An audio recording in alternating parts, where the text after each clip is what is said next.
hot with the rot. Pero yun nga, kabisyo, gagamitin mo ang utak mo at ia-outsmart mo ang mismong snatcher.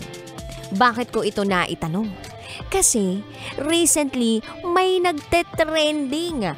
Biktima ng snatching, tinangay ang motor ng snatcher. Kalain mo yun, inisnatchan siya ng cellphone. Ngayon, since hindi niya makuha yung cellphone niya dun sa snatcher, kinuha niya yung mismong susi ng motorsiklo nung snatcher. Nakuha naman niya. So ngayon, anong problema? Anong ikakasa dun sa dalawa? Nang isnatchan sila ng isa't isa? Gano'n? Sinong may mali? Sinong may kasalanan? Sino ba kasing nauna? Yung ganun ba? Kakaloka. Pero alam mo yun, kapag nandun ka sa part na ninanakawan ka or iniisnatchan ka, akala mo yung mga naimbak mong knowledge about self-defense or yung naiisip mong paraan para hindi manakaw sa'yo yung cellphone, magagawa mo dun sa mismong moment na iyon, ay hindi mo pala magagawa. Eto, i-share ko lang Dito sa may bandang Taft Avenue, between Pedro Hill and Malvar Street, nasnatchan po ako dyan. Ang nangyari, huminto yung jeep sa kalagitnaan kasi may isinakay. Tapos, from the bintana of the jeep, biglang merong kamay. Kamay na pumasok sa bintana. At ang haba nung kamay, parang pakiramdam ko nga, ito yung Elasto Girl or Elastoman. Or parang si Luffy, kung kilala nyo po yun, yung sa One Piece. Ganon ang haba nung kamay na isnatch doon sa mismong kamay ko na nakatago sa mismong bag ko. Imaginein mo yun yung cellphone ko, ginagamit ko, pero nakasuksok pa sa loob ng bag ko, pero nahablot pa mismo ng snatcher na yun. Sa totoo lang, lahat ng mga inisip ko prior kung sakaling mai-snatchan ako ng cellphone, hindi ko nagawa. Oo. Yung hilain yung damit, hilain yung kamay, wala, hindi ko nagawa. Alam nyo ba, natulala ako nun? Tapos, yung pasahero pa na nasa harap ko, tsaka lang sinabi sa akin yung nangyari. At ang sabi niya, uy miss, nasnatch yung cellphone mo. Tapos tsaka lang nag-sink in sa akin ng lahat na OMG, nasnatchan ako ng cellphone. Ganon yung pakiramdam ko nun. Tapos nanlalamig ako, parang feeling ko walang lakas yung tuhod ko para tumayo. So, syempre, ang tendency ko talaga nun is habulin yung mismong nang isnatch sa phone ko. Kaya lang, syempre, hindi pa ako baldado nun.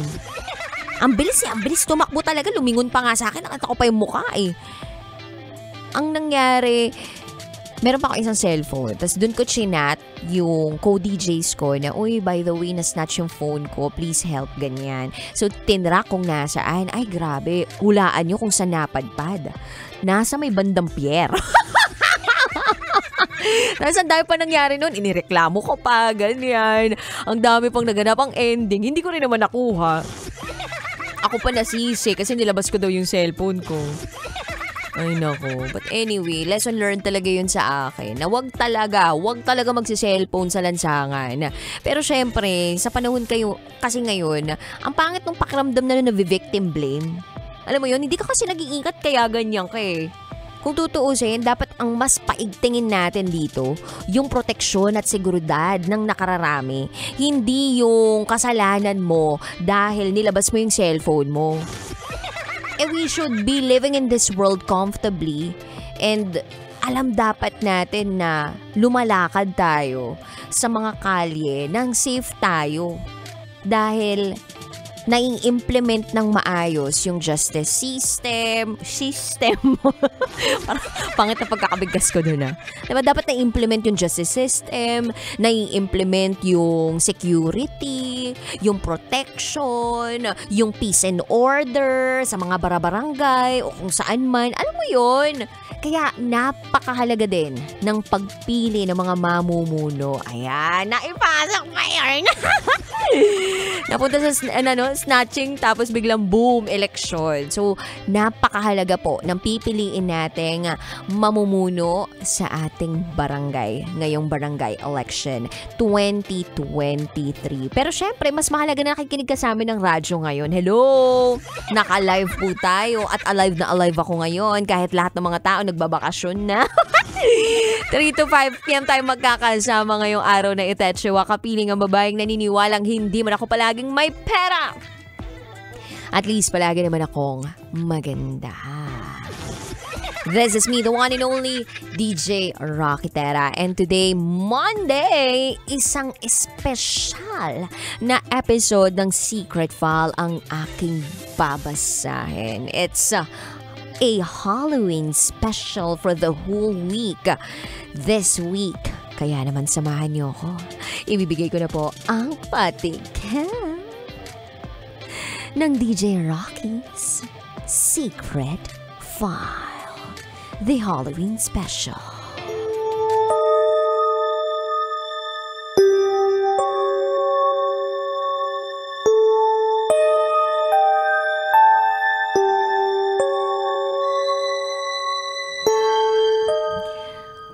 May gumagapang na nakakadena. Wala siyang mukha. Uy, gumagapang na nakakadena tapos walang mukha. Baka naman nakatalikod lang kaya walang mukha. Or baka hindi naman talaga mukha yung inaakala mong mukha. Baka naman puwet yun, no? Uy, grabe. Si Rockitera, pinapalubag yung sariling loob. Ayaw matakot. Ganyan tayo no? Yung sariling kagagawan natin, yung kinatatakutan natin. Anyway, abangan nyo po yan sa aking pagbabalik.